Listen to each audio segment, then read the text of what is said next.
Welcome back to the Deep Dive. Mm. Today we have a really fascinating mission. We are trying to master what I would honestly call the ultimate social superpower. Oh, absolutely. It's the ability to truly see another person, Yeah. right? To make them feel deeply understood. And we're using some incredible insights from David Brooks' work on how to know a person. But to start off, just imagine you're at a baseball game. Okay, there. You've been to, I don't know, hundreds of these games. You're a diehard fan. Mm-hmm. But you have never caught a foul ball, and suddenly the hitter swings and his bat just completely shatters at the plate. Oh, wow. Yeah, the entire barrel of the bat helicopters over the dugout, and it lands squarely right at your feet. I mean, it is a 1 in a million catch. Snagging a shattered bat is, 1,000 times rarer than getting a baseball. Yeah. So you reach down, you grab it. Now what do? I mean, you jump up and down, obviously. You high-five the people around you, wave it for the Jumbotron. You ride that adrenaline wave. Right. That is exactly what any socially connected human being would do. But the author actually tells this exact story about himself. He catches the bat, and instead of celebrating, he just places it at his feet, sits back down, and stares straight ahead. Just completely stone-faced. Completely stone-faced. He described his internal emotional state in that moment as being basically like a head of cabbage. Meanwhile, 30,000 people around him are just losing their minds. It's a hilarious visual, but it really points to a profound vulnerability. Yeah. He wasn't trying to be cool. He was just fundamentally disconnected from the shared emotional frequency of the people around him. Yeah, he was emotionally blind in that moment. Exactly. And that kind of detachment, it isn't just a quirky, introverted personality trait. It's actually a glaring symptom of a much larger social epidemic right now. We are rapidly losing the ability to read the room, to connect, and to really recognize the actual human beings standing right in front of us. And the stakes for you listening to this are massive. I mean, you see this everywhere, especially in the workplace. We looked at this massive McKinsey study from a few years back that asked corporate managers why their employees were quitting in droves. Right. And the managers almost universally said, well, it's the compensation. They want more money. But when the researchers actually went and asked the employees themselves, the answers had, almost nothing to do with pay. Yeah, the top reasons were entirely relational. The employees felt completely unrecognized. They felt undervalued by their managers. They basically felt invisible. Which is terrifying when you think about it. It is. And if you zoom out and look at where the economy is heading, a future dominated by artificial intelligence, the ability to compute data or write code is just going to be commoditized. The single most irreplaceable skill you need to survive and thrive is person-to-person connection. AI can process 1 billion data points, but it cannot make a human being feel deeply seen. It just can't, which sets up this really fascinating dichotomy that we're going to explore today. The world is basically divided into 2 types of people. You have diminishers and you have illuminators. Right. Diminishers make you feel unseen. They categorize you. They stereotype you. They gloss over all your nuances. But illuminators have this persistent, radical curiosity about other people. They shine the brightness of their attention on you and make you feel lit up, respected, and just larger than you were before they walked into the room. And the good news is, becoming an illuminator isn't some innate genetic gift. It's a distinct craft. It's a toolkit of skills that we can all learn and master. But to get to those skills, we really have to start by diagnosing the disease. We have to understand why our baseline setting is so incredibly bad at reading other people. Yeah, we're terrible at it. We really are. There's this psychologist named William Ikes who studies what he calls empathic accuracy, which is basically how well you can guess what is actually going on in someone else's head. When strangers meet for the first time, they read each other accurately about 20% of the time. Which is basically random chance. Right. Now, you would assume that with close friends and family, that number shoots up to the 80s or 90s, but it only bumps up to 35%. And here is the absolute kicker. Spouses actually get less accurate at reading each other the longer they are married. Wait, they get worse. They get worse. That sounds totally counterintuitive, but it actually comes down to a cognitive trap called the static mindset. Think about when you first start dating someone. Your brain is fully engaged. You are observing every micro-expression, every preference, because you're trying to figure them out. Yeah, you're on high alert. Exactly. But the human brain is an energy hog. It hates burning calories if it doesn't have to. So after a few years, your brain decides, okay, I've got this person figured out. And it creates a mental model, basically an avatar of your spouse. Wow. From that point on, you stop observing the living, breathing, constantly evolving human being in front of you. You just interact with the static avatar you built 5 years ago. Okay, let's really unpack this because it's like we think we are looking out at the world with perfect clarity, but we're really just staring through a dirty windshield. We think we see the road, but we're mostly just looking at our own smudges and reflections. Right. And those smudges are what define a diminisher. Things like egotism or severe anxiety, where the noise inside your own head is so loud you literally cannot hear the frequency of anyone else. What's fascinating here is that the most dangerous smudge on that windshield is something the University of Chicago psychologist Nicholas Epley calls the lesser minds problem. The lesser mind's problem. Yeah. We have total 24/7 access to our own rich, noble, complex internal lives. We know all our own nuanced motivations. But we only get tiny external fragments of what other people are thinking. So our brains develop this terrifying cognitive bias. We assume we are incredibly deep and everyone else is incredibly shallow. But we think we are the complex protagonist of this sweeping epic, and everyone else is just a two-dimensional extra in our movie. Exactly. How does this play out in real life? Just think about the person who cut you off in traffic this morning. There. Your brain immediately assumed they are just a selfish, reckless jerk. But when you accidentally cut someone off last week, you knew it was because you were exhausted, you were stressed about being late to pick up your kid, and you just made a split-second mistake. Yeah, you judge yourself by your complex internal motives, but you judge everyone else by their clumsy external actions. Epley actually tested this with business students. He surveyed them and asked, why are you personally going into business? And what did they say? The overwhelming answer was, I want to do something worthwhile. I want to make a difference. Then he asked those same students why they thought their classmates were going into business. The dominant answer, they just want to make money. We consistently assume other people have lesser motivations and lesser minds. But there is an antidote to this, and I love the historical example of how it works in practice. Years ago, executives at Bell Labs were trying to solve a mystery. They had a massive pool of brilliant researchers, but a tiny handful of them were wildly more productive and generating vastly more patents than everyone else. Right, they were just outperforming everyone. Completely outperforming them. And they analyzed everything: educational background, age, department, nothing correlated. Finally, they noticed one strange behavioral quirk. All of the top performers, without fail, regularly ate breakfast or lunch with one specific electrical engineer named Harry Nyquist. Harry Nyquist is basically the patron saint of Illuminators. He really is. And Nyquist wasn't some super genius handing out the answers to their physics problems. He was just an illuminator. He sat with them, he listened to their frustrations, he got inside their heads, and he asked incredibly probing questions. He cured their lesser minds problem by treating their minds as vast and fascinating landscapes worth exploring. Nyquist proved that true brilliance and productivity come from feeling deeply understood by someone else. But, you can't just walk up to a coworker or a stranger and start interrogating their soul. That makes you a creep, not an illuminator. Yeah, please don't do that. Right. You have to earn that access. You don't start out by staring intensely into their eyes. You start out by just walking beside them. You start with accompaniment. Accompaniment. The naturalist Lauren Isley has a perfect illustration to this. Isley had a near-death experience as a kid that left him terrified of water. He couldn't swim at all. But one day, he's trekking near the shallow Platte River, absolutely exhausted. And instead of fighting his fear or analyzing the hydrology of the river, he strips down, wades in, and just lies back. He lets himself float. He just surrenders to it. Exactly. He felt the freezing alpine needles from the mountain springs mixing with the warm, sluggish pull of the Gulf of Mexico. He wasn't swimming. He wasn't trying to conquer the river. He was just accompanying the river. And taking that metaphor into human interaction requires a massive shift in posture. Accompaniment is about a relaxed, unhurried awareness. It is the willingness to just sit side by side. The philosopher Simone Weil called this negative effort. Negative effort, I like that. Yeah, you hold back, you respect the other person's timetable, you become what people call lingerable. Lingerable. Yeah, the kind of person others naturally want to stay at the table with after the meal is totally finished, simply because you aren't trying to force the relationship somewhere it isn't ready to go. Okay, but here's where it gets really interesting, and let's be real for a second. If I'm just sitting silently next to a coworker on a Zoom call, waiting for the host to start the meeting, that feels agonizing. It feels awkward. Isn't all this lingering and small talk just wasting time? Like, when do we actually get to the deep philosophical soul gazing that builds a real bond? If we connect this to the bigger picture, it feels agonizing because we are addicted to productivity and control.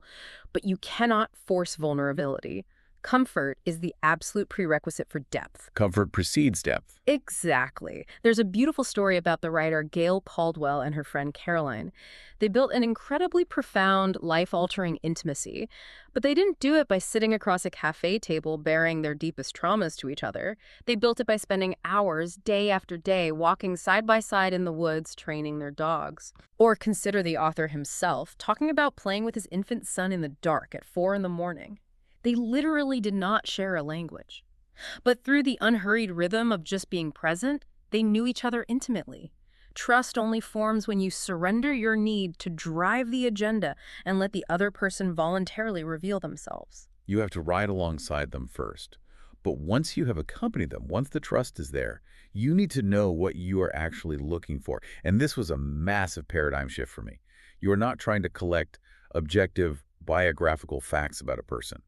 You're trying to figure out how they construct their reality. Yes. This brings us to the psychological concept of constructionism. To see this in the extreme, look at the harrowing story of the French writer Emmanuel Carrère. In 2004, he was on vacation in Sri Lanka with his girlfriend Helene. They had just met another couple, Jerome and Delphine, who had a 4-year-old daughter. Then, the devastating tsunami hit. Such a tragedy. It was. And all 4 adults experienced the exact same objective event. The identical wall of water.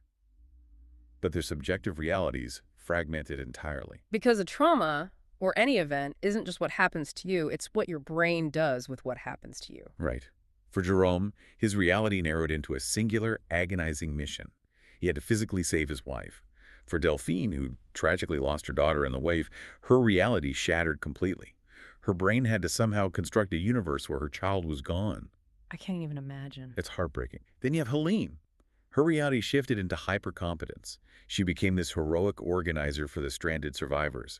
And Carrère. He started that vacation as a morose, self-absorbed loner who believed he was incapable of real love.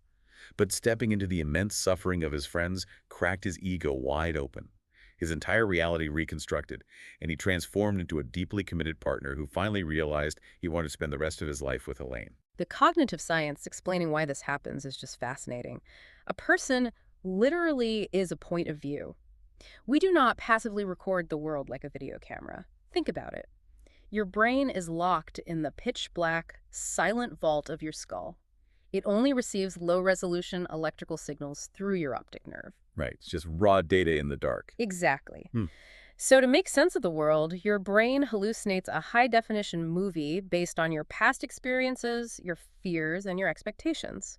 Your brain predicts what it is going to see before you even open your eyes. It's exactly like the autocomplete feature on a smartphone. You take 3 letters, and your phone predicts the rest of the sentence based on your past texting habits. Our brains are walking around autocompleting reality all day long. And just like your phone sometimes autocompletes the wrong word and sends a highly embarrassing text message, your brain constantly autocompletes the wrong assumptions about the people around you, causing massive relational friction. Cognitive psychologists love exposing how flawed this predictive processing is. Oh yeah, like the famous invisible gorilla experiment. Yes. People are told to watch a video and count how many times a basketball has passed. Because their brains are actively predicting basketballs, they completely fail to see a person in a full gorilla suit walk right through the middle of the screen. It's wild. Or the 1951 Dartmouth versus Princeton football game. Both schools watched the exact same game film. The Dartmouth students genuinely saw Princeton committing twice as many penalties and vice versa. They didn't just disagree on the rules, their brains literally constructed 2 entirely different football games. But my absolute favorite example of this autocomplete failure is the door experiment. Oh, that's a classic. A pedestrian is stopped on the street by a stranger asking for directions. While they're talking, 2 workmen rudely carry a massive wooden door right between them, temporarily blocking their view. Behind the door, the stranger secretly swaps places with a completely different person. The door moves on, and the pedestrian continues giving directions to a brand new human being. And they don't even notice. The majority of people never even notice the swap. Why? Because the brain's autocomplete says, well, people don't magically transform on the sidewalk. This is still the background character asking for directions.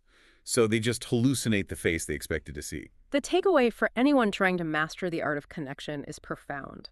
You cannot just observe someone objectively and assume you know what is going on, because their mind is actively writing a unique, high-definition movie that you cannot see. You have to invite them to share their point of view. You have to ask them how they are experiencing the moment. Which means the only way into someone else's reality is through conversation. If you want to illuminate someone, you have to master the good talk. And the best conversationalists are rarely the people we think they are. We usually picture, the life of the party, a raconteur telling hilarious, perfectly timed stories, or an intellectual drooping profound philosophical insights. But a true illuminator operates like the British statesman Arthur Balfour. He was considered a master of the mutual expedition. The mutual expedition. Right. He never dominated the room. Instead, he would take a shy man's hesitating, half-formed remark, probe it gently, and expand it until that shy man felt he had just contributed something vital to human wisdom. People left Balfour's presence literally walking on air. So how do we actually do that? There are a few highly actionable techniques we can steal from the best illuminators. The first is loud listening.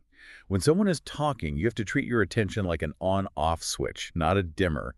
You don't just sit there politely nodding. Look at Oprah Winfrey. She is a fiercely reactive listener. Her eyes go wide, she leans in, she gasps. She's so engaged. Or consider the author's friend Andy Crouch. When you tell him a story, he listens like he's in the front row of a charismatic church, literally shouting "preach" while you talk. It really frames listening as an act of hospitality. You're actively hosting their words. The second technique is the 8-second pause. Don't fear the pause. Japanese business professionals are famous for waiting a full 8 seconds of silence before responding to a proposal. Contrast that with how most of us talk. An improv coach once described conversation like an arm. The shoulder's the beginning of a story. The fingertips are the climax. Most of us stop listening at the elbow. That is so true. We check out halfway through their sentence just so we can formulate our own brilliant, witty response. We literally never hear how their story ends. Taking that extra breath, forcing yourself to wait those seconds, it proves that you are actually listening to learn, not just holding your breath waiting for your turn to speak. The third technique is looping. This is when you repeat back what someone just said to ensure your brain didn't auto-complete their reality incorrectly. But I have a major issue with this one. Oh, really? Yeah. So what does this all mean for us everyday folks? Because if I'm at a dinner party and I keep saying, what I hear you saying is, or it sounds like you feel, people are going to think I'm analyzing them. Looping sounds a bit like I'm playing a therapist. This raises an important question, and nobody wants to be a project at a dinner party. It can definitely feel clinical if you use the textbook phrases. The refinement here is to do it completely informally, just use a natural paraphrase. So you were basically just totally fed up with your boss, and then you pause. Ah, I see. You give them the chance to say, yes, exactly, or no, not fed up, just disappointed. It serves the exact same diagnostic purpose without sounding like a shrink. This leads right into a broader conversational philosophy called the midwife model. The midwife model. Let's dig into that. In a truly deep conversation, your job is not to give birth to their ideas for them. You are not there to fix their problems or hand them advice. You are there to assist them in giving birth to their own insights. The educator Parker J. Palmer tells a brilliant story about this. He was offered the presidency of a college, which was a huge career move, but he wasn't sure. So he sat with a Quaker clearness committee. A clearness committee. Right. And their only rule is they cannot give advice. They can only ask questions. Palmer spent an hour complaining about how much he hated administrative duties and fundraising, but admitted he really liked the idea of having a desk with a placard that said president. The prestige of it. Exactly. Finally, someone on the committee just looked at him and asked, "Can you think of an easier way to get your picture in the paper?" Ouch. A totally devastating question, but absolutely brilliant. Palmer burst out laughing because he realized in that instant he didn't actually want the job at all. He just wanted the ego boost. He already knew the answer. He just needed someone to midwife that truth out of him. And to midwife those kinds of truths, you need to ask big questions. The kind of questions that jolt people out of their autopilot scripts. There's a business owner named David Bradley who keeps a stack of index cards with these kinds of questions to help people navigate major life crossroads. When he hires executives, he ignores the polished resume. He asks what he calls the take me back question. Oh, I love this approach. He says, take me back to when you were born and walk me through your childhood up to high school. He knows that nobody escapes high school unharmed, and he wants to see how their vulnerabilities shaped their spirit of generosity. Illuminators are never afraid to ask vast, Open-ended questions. Questions like, what major crossroads are you at right now? Mm. Or, what would you do with your life if you genuinely weren't afraid? Or my personal favorite, if you died tonight, what would you regret not doing? We naturally shy away from these because we think people will be deeply offended or tell us to mind our own business. Right. But sociologists find the exact opposite. Almost nobody ever refuses to answer. Hmm. People are absolutely starving to be asked about who they really are beneath the surface. Because being listened to all the way down, without judgment, is one of the rarest and most intensely validating experiences in modern human life. It really is. So as we wrap up this deep dive, let's pull all these threads together. If you want to thrive in a world that is increasingly automated and disconnected, you have to actively fight your diminisher instincts. You have to recognize the lesser mind's problem and stop assuming everyone in traffic is shallower than you. Yeah, that's a big one. You have to learn the patience to accompany people, sitting with them in the mundane moments until comfort breeds vulnerability. You have to remember that every person is locked in the dark vault of their skull, actively auto-completing their own reality. And finally, you have to use loud listening, the 8-second pause, and big questions to invite them to share that reality with you. I want to leave you with one final thought to mull over as you go about your day. If the cognitive science is right, if every single human being you pass is actively constructing a vast, complex, entirely unique reality every single second, what if you treated the very next stranger you interact with today, not as an extra in your movie, but as the lead author of an unread masterpiece? How would your posture change? How would your gaze change? Maybe, just maybe, if a shattered baseball bat lands at your feet today, you won't sit there entirely detached from the world around you. You'll jump up, you'll wave it in the air, you'll turn to the stranger next to you, and you'll share a moment of genuine human joy.